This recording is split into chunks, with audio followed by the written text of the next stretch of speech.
All right.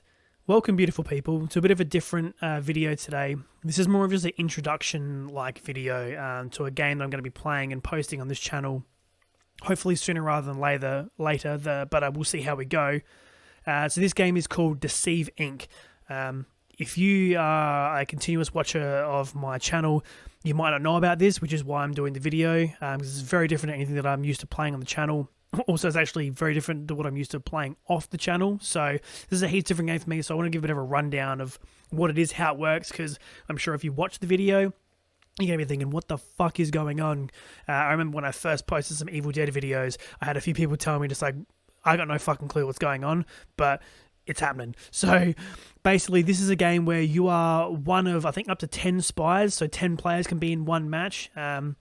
You all get thrown into one of the 4 maps, and you're all basically competing to steal the grand prize at the end of the level. So you can pick out of, like, I don't know, 8 or so spies. They've all got different kinds of weapons. There's, like, fully auto guns, there's pistols, there's shotguns, snipers even, and each spy has their own abilities. There's a passive and an active, something like that, I'm pretty sure.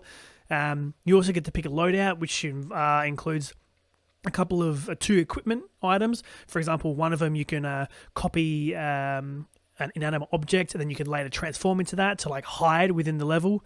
So there are lots of like different things you can do to kind of build your loadout before you jump in. Once you do pick it, you're all thrown into a map, and you're automatically given an appearance of a random NPC. And then throughout the level, you can basically copy and change your appearance by copying NPCs that you can come across.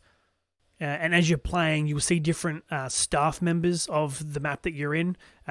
Each staff member has a color. There's green staff members who they're like waiters and stuff like that. There's blue staff members, they're guards. The purple staff members are actually like technicians who are wearing white coats.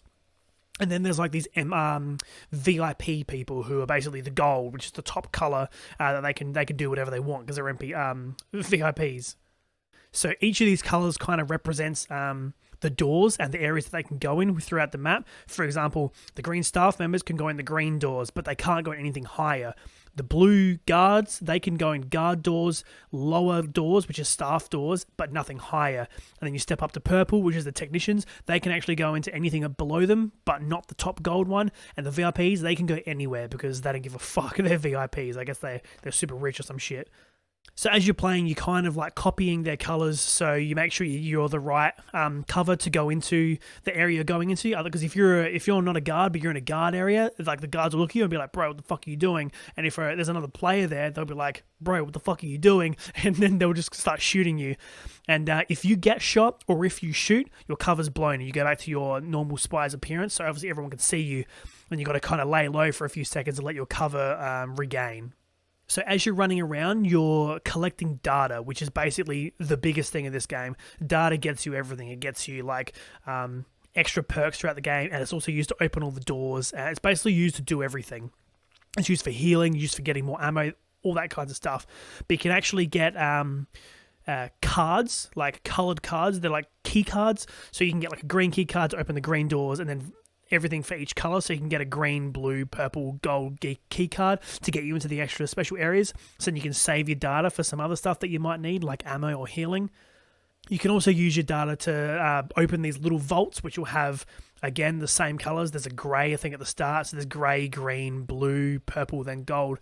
They're like little computer chips. They give you extra perks, like a bit of extra health, you can hold more data, your hacking speed to get data faster, like that kind of shit that you get throughout the game. So what you're basically doing is you're going through upgrading your perks and your cover appearance, I guess you could say, getting into the guard rooms where you got to get into these purple rooms, and you got to break into the vault. There's 3 locks on the vault basically, and you've got to break each of them. As everyone, so all 10 people are doing the same thing. Once 3 are broken, the main vault opens, and then everyone basically makes a mad dash sometimes to get to the surprise at the end. So once you go through and you get the prize, which is a briefcase, it's represented as a briefcase in this anyway. If you get it, you can then hold like a button which lets you see the auras of everyone else on the map at the cost of data. So you have to kind of data manage and keep collecting data as you're running around, trying not to get fucked. If you don't have the briefcase, you can actually see the person with the briefcase intermittently. A little ping will go off and it will show you where that person is. If the person with the briefcase is moving around more erratically, the ping's going to go off more often. If they're chill, slow, all that kind of stuff, it'll go off less often. Basically, that just leads to a massive shit show of everyone is killing each other. Because once you've got the briefcase, you're trying to get the fuck out. You get to an extraction point. You got to hold on that point, stay on there, and then hopefully get the fuck out of there. So far, I've played, I don't know, maybe like 10 hours or so, maybe a little bit more of this game, and I absolutely fucking love it. Like, I am super shit at first-person shooter games, always have been, but this is still pretty fun. I love the pacing of this game, so sometimes it's really fast, where you're all just like fucking shooting around and running around trying to dodge each other and just blowing the crap out of each other, but other times it's slow, where you're just trying to sneak around, be an NPC, pretend like, walk around and act like an NPC to try and hide. So it's good kind of pacing of fast and slow, and I think they've done a really good job of putting a mixture in there. And with that, it kind of brings your own play style. So you can kind of choose how you want to play it. You can kind of do the whole slow and steady thing, where you just want to hide the whole time, don't really want to engage people, collect your data, collect your perk chips, collect the door cards, all that kind of stuff, and then hope that the game doesn't like rush around you and then you're kind of good for the end. I guess the problem with that is sometimes you can be a little bit left behind. Otherwise, you can just fucking run around like a bit of a wild man, just try and shoot everyone and all that kind of stuff. It's obviously a lot more obvious that you're not an NPC and people will probably shoot at you, but sometimes it can be super fun. Or what I kind of like to do is I like to be a bit stealthy, but then if I hear a gunfight, I kind of like to go in later, try and kill the scraps, and then pick up their loot that they drop when they die. Although I'm not very good at it because I suck at this game, but hey, it's fucking fun. When I saw this game, I thought it looked super good, so I was like, fuck it, I'm going to jump in, and it's very different to what I thought was going to happen, so I had a very, very big expectation of what I thought was going to be happening. Gotcha! Victory, baby!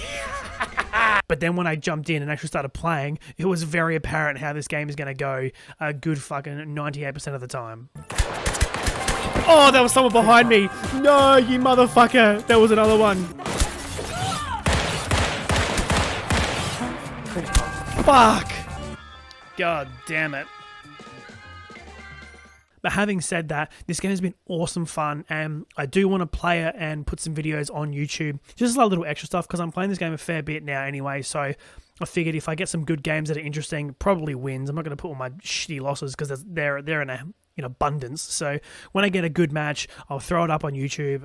When I get a chance to editing around all the other stuff that I'm playing, and yeah, hopefully everyone enjoys it. But that's a bit of a rundown of Deceive Inc. And yeah, hold up and wait a minute, and we'll come back as soon as we can, and I'll bring you guys some gameplay.